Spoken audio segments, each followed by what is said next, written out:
नमस्कार, डिजिटल हिंदुस्तान पर आपका स्वागत है। मेरा नाम मोहित गोयत है। हरियाणा का चुनाव कल वोटिंग होनी है। 8 तारीख को नतीजे आएंगे, पता चलेगा प्रदेश की सत्ता किसके हाथों में।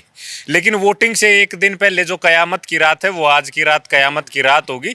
तो आज हरियाणा के अंदर क्या माहौल है, वो जानने के लिए चंचल नांदल हमारे साथ हैं। नांदल साहब लगातार राजनीति के ऊपर बड़ी पकड़ है और लगातार एक एक चीज को बड़ी बारीकी से देखते रहते हैं। नांदल साहब, क्या माहौल है आज? क्योंकि प्रचार का भोपू बंद हो गया है, अब मामला जो है वो खिंचने वाला है। कल वोटिंग है, वोटिंग में क्या सामने आने वाला है हरियाणा में? देखिए, खींचने वाला कुछ नहीं है। पूरे हरियाणा में, अगर मैं पूरे हरियाणा का आपको सिनेरियो बता दूं, पूरे हरियाणा में 20 से 25 सीटों पे फाइट है और बाकी सीटें तकरीबन क्लियर हैं। चाहे वो जो है कुछ उसमें से एक दो भारतीय जनता पार्टी को जा रही हो, कुछ कांग्रेस को जा रही हो, कुछ इंडिपेंडेंट बन रहे हो। ओवरऑल सिनेरियो ये है कि खिंचावट सिर्फ 20 से 25 सीटों पे फाइट है, जो टाइट फाइट इसको हम बोल सकते हैं। बाकी सीटें क्लियर हैं आज के दिन। मतलब चाहे वो बीजेपी के पक्ष में हो, कांग्रेस के पक्ष में, इंडिपेंडेंट हो, क्लियर है। वहाँ चुनाव क्लियर है। लगभग कितनी सीटें क्लियर हैं? आप देखिए, मेरा मानना ये है कि तकरीबन 65 सीटें क्लियर हैं आज के दिन, और उसमें से 45 के करीब कांग्रेस ही क्लियर हैं, कांग्रेस के पक्ष में अगर सीटों की मैं बता दूं तो, और 10 से 15 के बीच बीजेपी क्लियर हैं। मतलब आज के दिन हरियाणा में कांग्रेस जो है वो बहुमत के आंकड़े से चुनाव शुरू होगा उनका। हाँ, बहुमत के आंकड़े चुनाव शुरू होगा और तकरीबन कांग्रेस को बहुमत मिलने वाला है। और जो कल की जो घटना हुई है, जो अशोक तंवर का अचानक कांग्रेस में आना, और वो भी राहुल की मौजूदगी में, और सारी बात मुझे लगता है कहीं ना कहीं पहले हो रही थी, इसलिए वो आज आए हैं। तो वो आना उनका अचानक रैली में आना, और आके अब वो थोड़ी देर पहले लाइव भी थे कांग्रेस मुख्यालय से, और उनके आने से मैं ये मानता हूँ कि जो एक हवा पिछले 5-6 दिनों से बना हुआ था कि भाई जो दलित वोट हैं, एससी वोटर है, वो बहका हुआ है, वो ये है वो है, शैलजा की वजह से ये हो गया। लेकिन शैलजा ने भी अपनी पॉजिटिव बात कहनी शुरू कर दी थी इलेक्शन से 5 दिन पहले। और अब अशोक तंवर के आने से मेरा ये मानना है कि ऑन एन एवरेज 2 से 5% वोटों का कांग्रेस को फायदा होने लग रहा है पूरे हरियाणा में सारी सीटों पे, क्योंकि लंबे टाइम तक अशोक तंवर कांग्रेस के अध्यक्ष रहे हैं और वो लगातार दौरों पे रहते थे उस टाइम, और दलित वोटों में उनका एक खासा इफेक्ट था। इलेक्शन हार जीत एक अलग चीज़ होती है। आप देखिए कि देवलाल परिवार ने भी, खुद देवलाल ने बहुत इलेक्शन हारे, लेकिन उनका वोटों में बहुत ज़्यादा इफेक्ट था। तो सेम हम सिनेरियो में देवलाल से कंपैरिजन किसी का नहीं कर रहा है, तो एक बताने की बात है कि अशोक तंवर के आने से कांग्रेस को 100% फायदा हुआ है। और ये मैं पहले भी बहुत सारे चैनलों पर मैं कह चुका हूँ कि राहुल गांधी अब की बार जम्मू कश्मीर और हरियाणा में एक एक सीट पे खुद इंटरेस्ट ले रहे हैं, और राहुल गांधी की वजह से ही अशोक तंवर की एंट्री हरियाणा में हुई है, सभा में हुई है। और जो और भी टिकटें हुई हैं हरियाणा में, चाहे वो टिकटें किसी एक कोटे से हुई हों, लेकिन उसमें कहीं ना कहीं राहुल की सहमति थी। इसीलिए जब शैलजा को मनाने की बात आई, तो जब टाइम आया तो राहुल ने शैलजा को मनाया भी, और जब नहीं मनाया तो नहीं भी मनाया। तो मतलब 5 साल में अशोक तंवर ने 5 घर बदले, ममता बनर्जी से लेके अरविंद केजरीवाल तक अपना मोर्चा बना लिया। तो कभी दुष्यंत चौटाला और अभय चौटाला के साथ, तो ये सारी चीजें थी। बीजेपी छोड़ के अब दोबारा कांग्रेस में जो 5 साल में 5 घर बदल के आगे, ये तो होगी फैक्ट की बात। अब हरियाणा में आपने कहा कि 45 सीटों से कांग्रेस का चुनाव शुरू होगा, मतलब 45 सीटें बहुमत कांग्रेस से शुरू होगा। हाँ, कुछ ज्यादा दूरी नहीं है भाई। देखो, एक आध सीट तो अपवाद है शुरुआत में, भाई 44-45 से शुरू होके वो 55 तक भी जा सकती है, 60 तक भी जा सकती है। मेरा आइडिया ये है। ठीक है। अब चौटाला जो कहते हैं हम किंग मेकर बनेंगे और सत्ता हमारे हाथों से जाएगी, क्या मामला? क्लियर है, क्लियर। 2 सीट बड़ी मुश्किल से 2 सीट, वो भी उन पे भी आगे लग रहे हैं। तीसरी सीट तो अपवाद मानता हूँ, आगी तो चौटाला 21 में 3 सीट ले जाएगा। और आम आदमी पार्टी की एक भी सीट नहीं आएगी, जेजेपी की एक भी सीट नहीं आएगी। मैं क्लियर कह रहा हूँ आपके चैनल के माध्यम से, बीएसपी की एक भी सीट नहीं आएगी। आपका जो है वो आज़ाद समाज पार्टी की जो चंद्रशेखर आजाद, उसकी एक भी सीट नहीं आने वाली। उसका जनाधारी नहीं है, पता नहीं किस कारण क्यों उनका समझौता हुआ। तो इन पार्टियों की कोई सीट नहीं आने वाली है। इन लोग का ये है कि भाई अभय चौटाला लगातार जो किसानों के पक्ष में और मुद्दों को उठाते रहे हैं, अपने हल्के में भी सक्रिय रहे हैं वो, और उसी वजह से भाई वो उनकी 2-3 सीटें हम मान रहे हैं कि आ जाएंगी। नहीं तो हो सकता है एक भी आ जाए। तो ओवरऑल सिनेरियो ये है कि इंडिपेंडेंट की ओर बता दूं, जो अपनी बात रह जाएगी पूरी, फिर आप अगला सवाल कर लेना। इंडिपेंडेंट वही 5 से 10 के बीच में आने वाले हैं। अपवाद होता है 1-8% का, तो हम कोई पक्की ये नहीं कहते कि भाई इतने ही आएंगे। एक दो सीट ऊपर नीचे हो सकती है, 12 भी हो सकते हैं, 8 भी हो सकते हैं। तो अप डाउन लेना पड़ेगा 2-3 सीटों का हर पार्टी को लेके। मान लीजिए हम कांग्रेस की 55 कह रहे हैं, तो वो 58 भी हो सकती हैं, और वो 53 भी 50 भी हो सकती हैं। तो 5 से 7 सीटों का वेरिएशन हम लेके चलें कांग्रेस के साथ, और बीजेपी के साथ 3 से 4 सीटों का जो 20 का आंकड़ा है उसे 5 ऊपर 5 नीचे ये लेके चलेंगे हम। तो ये सारा सिनेरियो है आज के दिन। अब आप बताओ। तो 8 तारीख को जो सत्ता बनने जा रही है वो तो लगभग क्लियर रुख जो है उसका हो गया है। बिल्कुल क्लियर रुख हो गया। देखो, इलेक्शन का लास्ट होते होते जहाँ पे हम ये मान रहे थे कई जगह खिंचावट थी, वो खिंचावट भी आखिरी दौर में दूर होती चली गई। कहीं राहुल गांधी आ गए, कहीं जो है जो कांग्रेस के और बड़े नेता स्टेट के हैं, शैलजा गई हैं, भूपेंद्र हुड्डा गया, दीपेंद्र हुड्डा गए हैं, कहीं रणदीप घूमे हैं।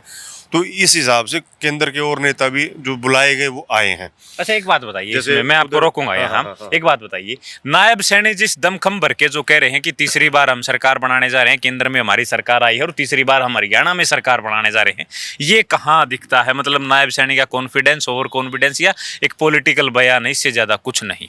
राजनीतिक बयान है, इसके अलावा कुछ भी नहीं है। क्योंकि ना सबसे बड़ी बात क्या है कि जो स्टेट में एक एंटी इनकम्बेंसी है, भारतीय जनता पार्टी शहरी क्षेत्रों की पार्टी रही है। हालांकि अभी पिछले कुछ समय से ग्रामीण क्षेत्र में भी उसने अपना वर्चस्व बनाया था, वोटें बनाई थी। लेकिन जो ये प्रॉपर्टी आईडी का जो खेल हुआ है शहरों में, भाई गंदे पानी का, सड़कें न बनना, और जो है और कई चीज़ें हैं जो शहर में नहीं हुई। कोई लाइट की व्यवस्था थी, कुछ और चीज़ें थी जो एक आम व्यक्ति की ज़रूरतों की चीज़ें थी। शिक्षा पे बात है, कोई नया विश्वविद्यालय नहीं खोला गया पिछले 10 साल में, बस विश्वविद्यालयों के नाम बदल दिए। कोई ऐसा काम, स्वास्थ्य को लेके काम नहीं हुआ। अच्छा, एक बात बताइए, तो ये सारे काम नहीं हुए। इसकी वजह से देखो, जनता जो है ना, हरियाणा का तो रिकॉर्ड रहा है। मैं आपको फिर दोबारा एक बार सारे चैनलों में बोलता हूँ मैं कि 5 साल हिमाचल प्रदेश, राजस्थान, हरियाणा एक रिकॉर्ड रहा है कि 5 साल से ज़्यादा लंबी सत्ता रखते हैं। लेकिन हरियाणा एक अपवाद हो गया था पिछले 2 बार से। 10 साल कांग्रेस रही, 10 साल भारतीय जनता पार्टी रही। लेकिन अब वो 10 साल ही पूरे हो चुके हैं, अब ना के बराबर उम्मीद है आज के दिन। अच्छा, एक बात बताइए, नायब सैनी की सीट पे क्या चल रहा है? मेवा सिंह भी बड़ा जोर आजमाइश जो है वो वहाँ कर रहे हैं। जबरदस्त मुकाबला है वहाँ पे। कोई इसमें अतिशोक्ति नहीं कि 5,000 का डिफरेंस रह सकता दोनों में हार जीत का। और जहाँ 5,000 का डिफरेंस रह जाता है ना, वहाँ कोई भी राजनीतिक विश्लेषक चाहे सर्वे करने वाला वो आकलन नहीं लगा सकता किसकी तरफ जाएगा वोट। क्योंकि अभी तो कयामत की रात बाकी है। कयामत की रात बाकी है। हालांकि 90% वोटर अपना मन बना चुका होता है, 10% को ही फेरना होता है। और वो 10% जहाँ फाइट 5,000 से नीचे हो, वहाँ 10% वोटर जो खेल करता है फिर। अच्छा, तो मतलब चीफ मिनिस्टर कैंडिडेट है, इस तरीके का माहौल नहीं बनेगा लोगों के बीच में भी? अगर सद ये जीतते हैं तो चीफ मिनिस्टर कैंडिडेट है, चीफ मिनिस्टर बनेंगे, और अभी वो चीफ मिनिस्टर हैं बेशक करनाल से हूँ। बात आपकी सही है, लेकिन एक चीफ मिनिस्टर को समय कितना मिला? 56 दिन मिले थे मेरे ख्याल में, 56 से 60 दिन मिले होंगे। और उस दौरान वो सिर्फ घोषणाओं में लगे रहे। और जो उनका क्षेत्र था जहाँ से वो चुनाव लड़ा, वो भी असमंजस में था। कभी करनाल से कह रहे थे, कभी कहीं और से कह रहे थे, कभी तीसरी स्टेट, कभी गोवाना से कह रहे थे। तो 3-3, 4-4 जगह से उनकी अनाउंसमेंट हो रही थी कि यहाँ से भी लड़ सकते हैं, यहाँ से भी लड़ सकते हैं। हालांकि फिर नायब सैनी ने उस बात को कवर करने की कोशिश करी है, कह के कि भाई मैं तो पूरे हरियाणा का मुख्यमंत्री हूँ, कहीं से भी लड़ लूँ। लेकिन ऐसा होता नहीं, एक सीट लेनी पड़ती, वो ली उन्होंने। और वहाँ कांग्रेस का सीटिंग MLA है, और जो एंटी इनकम्बेंसी वहाँ भी चल रही है बीजेपी के खिलाफ। अच्छा, एक बात बताइए नानो साहब, हरियाणा में अगर 2 सीट मानने बीजेपी की सबसे मजबूत 2 सीट ये हैं, ये तो बीजेपी जीत के जाएगी ही जाएगी, वो कौन सी मानते हैं आप? देखिए, वो सीट मैं एक तो अटेली की मानता हूँ, जो आरती राव। एक वहीं से मान रहा हूँ मैं 2 सीटें जो हैं, और कहीं कोई खास ज़्यादा सा मैं मानता नहीं कि कोई सारी हिरवाटी की 2-3 सीटें वही मान रहा हूँ मैं कि वहाँ से कन्फर्म। बाकी वो फाइट हो 25 सीटों पे बीजेपी की वाली फाइट है, जहाँ बीजेपी और कांग्रेस सीधी फाइट में है। अच्छा, कोई 2 इंडिपेंडेंट जो लगता है आपको कि ये 2 इंडिपेंडेंट ऐसे हैं कि ये तो जीत के जाएंगे, कोई रोकने वाला नहीं है? सावित्री जिंदल के अलावा हिसार में माहौल उनका अच्छा चल रहा है, ऐसा लगातार सूचनाएं आ रही हैं, लोगों से मिल रहे हैं। सावित्री जिंदल के अलावा 2 इंडिपेंडेंट। राज कुंडू भी निकाल सकता है मैम से, क्योंकि भाई लगातार समाज सेवा में लगा हुआ है। और जो एक लोगों में ये था कि भाई वो MLA बनेगा तो समाज सेवा बंद कर दे, उसको कंटिन्यू रखा है। अब लोगों को देखना, लेकिन वो फाइट में है, बढ़िया फाइट में है। वही जो नायब सैनी और मेवा सिंह वाली जो है, 5,000 से के आसपास का आटा बेटा है, वो 10% वोटर डिसाइड करेगा और कयामत की रात में। लेकिन बढ़िया फाइट में सीट निकाल सकता है। दूसरे इंडिपेंडेंट कौन है? दूसरे तो देखो मुझे सोचना पड़ेगा। दूसरा इंडिपेंडेंट इक्का दुक्का एक दूसरा इंडिपेंडेंट मेरे हिसाब से मैं ये मानता हूँ, क्या कपूर नरवाल हो सकते हैं? हाँ, वहीं जा रहा था मैं। या तो गन्नौर, या गन्नौर से देवेंद्र कादन, या यहाँ से कपूर नरवाल फाइट में है।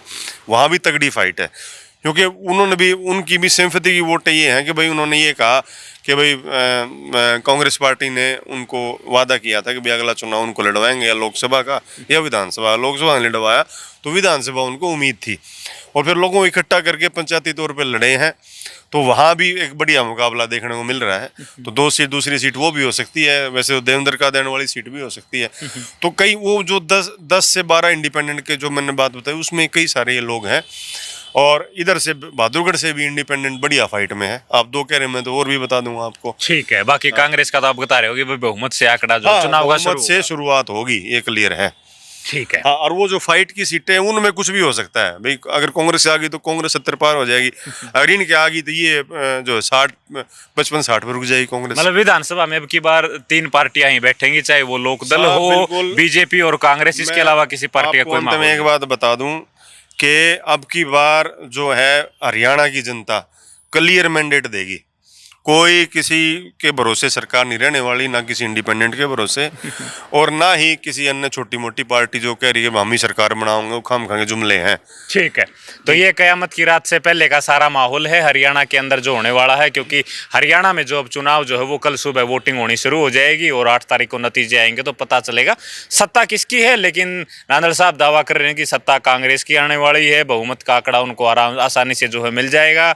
बीजेपी की कुछ सीटें हैं जिनके ऊपर ये दावा जता रहे हैं कि वो जरूर जीतेंगे। इसके अलावा इंडिपेंडेंट के भी कुछ नाम बताए हैं कि ये इंडिपेंडेंट उस इलाके में मजबूत है और ये अपनी सीटें निकाल सकते हैं। लेकिन जेजेपी और जो चंद्रशेखर रावण का गठबंधन है, उनकी एक सीट भी हरियाणा में नहीं आने वाली है, ये दावा भी ये कर रहे हैं। एक एक बात आपने सुनी है, आप इसके बारे में क्या सोचते हैं? शुक्रिया, धन्यवाद, और चैनल को प्यार देना ना भूलें। नमस्कार।